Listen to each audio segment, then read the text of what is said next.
Welcome back to Couch Decoders. In this lesson, we are going to give you an opportunity to get your hands dirty and work with the where statement in a SQL query. Keeping track of where we are in our module, we've already completed parts 1 and 2, and this lesson is going to wrap up the where module. Let's get started. So for this part, we have 2 different examples for you to work on. Your first problem is going to look at what is the most expensive 2-passenger trip. In order to do this, you need to think about which columns do you need, how to get the most expensive trips to the top, how to only show 2-passenger trips or filter, and then as a reminder, don't forget your limit because we don't want to burn up all your data. The second question is, are there any pickup locations that are the same as the drop-off locations? So again, think about which columns you need, how are you going to filter to only show rows where pickup and drop-offs are the same, and to always keep your limit on. Go ahead, pause the video, take a few minutes to try this, and when you're ready, we'll come back together and I'll show you how to do it in the BigQuery console. Okay, so for example 9, our question is, what is the most expensive 2-passenger trip? First thing that I always do, I get my select teed up, I get my from teed up, and I just put my limit on there just in case, and we'll add some spaces because we know we're going to have to do the where. Okay, so we want to find expensive and 2-passenger trip. So let's search passenger, and we have passenger count, okay?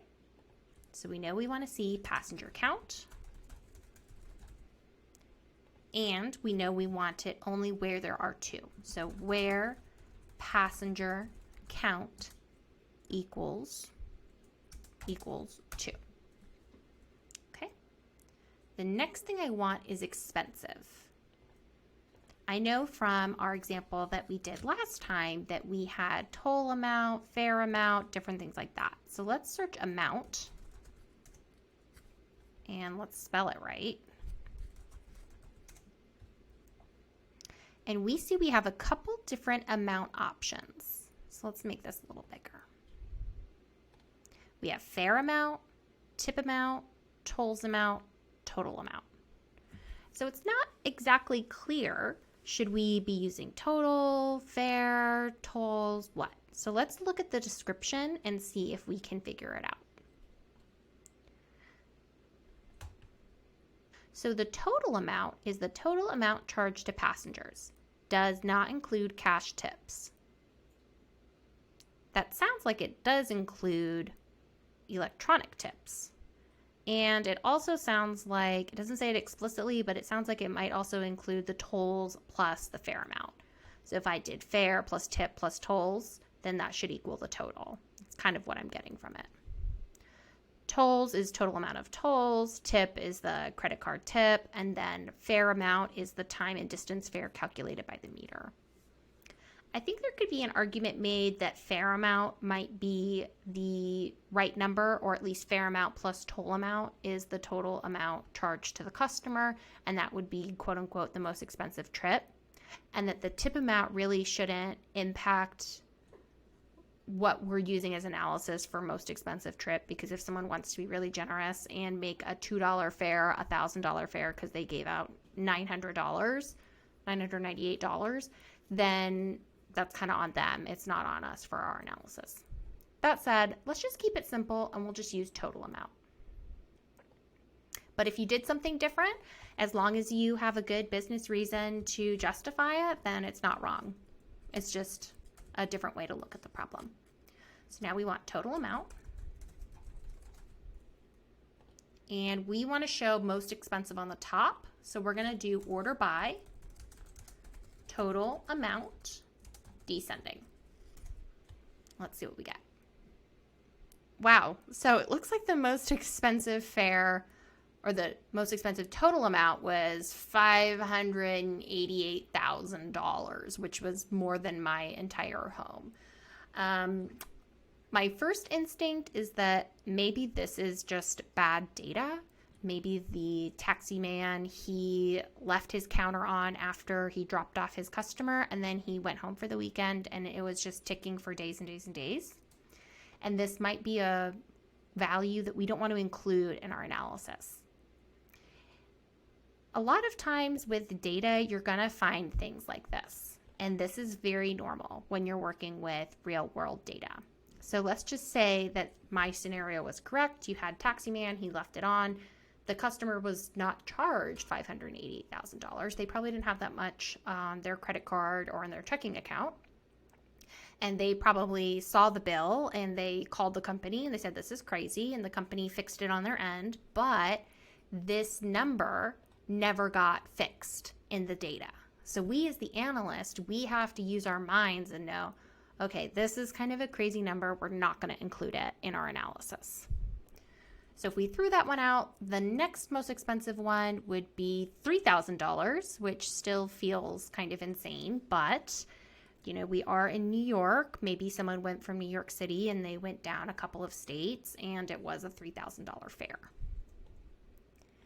Now, if we wanted to just do a little extra analysis, we could also add in these other payment types and see if that clears it up for us. Maybe someone gave their cab driver a $500,000 tip. If they did, I would love to be that person. Okay, so now we're just going to search the passenger count and then all of the fare amounts and see if we can parse this out.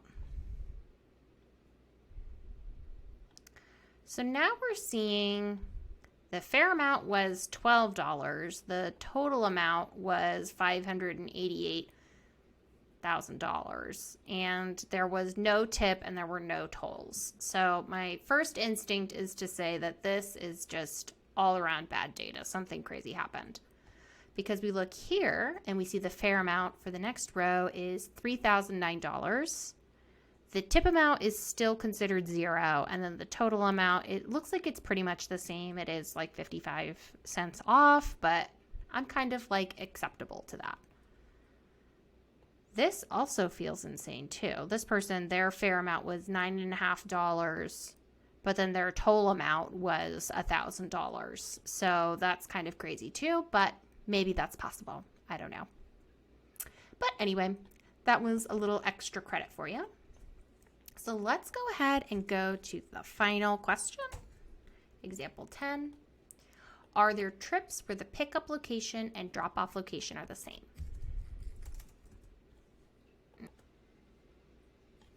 So let's think about the columns we need. We need pickup location, drop-off location. So I'm just going to search in my little schema thing here. I'm going to search location and see what I get.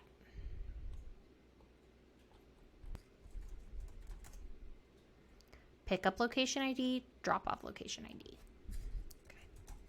So we'll do pickup location ID, drop-off location ID. Now you might say, why are we looking at both pickup and drop-off if we only want where they're equal to each other? It's just going to be a repeat of the two columns, and that feels like a lot of extra work. It kind of is and it kind of isn't. I like to, if I'm doing something where I'm doing like a filter or I'm like trying to do something fancy with my code, I always like to look at all the columns that are involved. That way I can visually inspect and make sure that what I'm telling BigQuery to do is doing what I think it needs to do. So I'm saying, I want you to find blah, blah, blah, blah, blah, blah, blah. And if I don't have all of my pieces to visually inspect it, I might look at it and be like, yep, looks good. And then I keep going down the way and I might never find my error, or I might find my error and then it turns into a big problem. So it's always a good idea when you're, at least when you're first starting out, especially if it's new data, to go ahead and just include all of the columns that are involved in any of like your types of queries. Okay, pick up, drop off from my table where pickup location ID equals drop off location ID. And since we want to look at where these are the same, it doesn't matter if you do pickup first or drop off first. It's the same. You're just saying where 2 equals 2, where pickup location ID equals drop off location ID. So let's look. Okay, so we see right away, we didn't add our distinct, so we're going to get a couple duplicates in here. That's okay. We see that there are many columns where the pickup and the drop off location ID are the same. And you might think, is this bad data? Because I have a cab driver who picked me up and possibly just did a big circle around the block and dropped me off in the same spot. That doesn't seem to make sense. Well, with pickup location ID, it says a TLC taxi zone in which the taximeter was engaged. So when you see a taxi zone, what this means is it's kind of like a geographical area, like a zip code.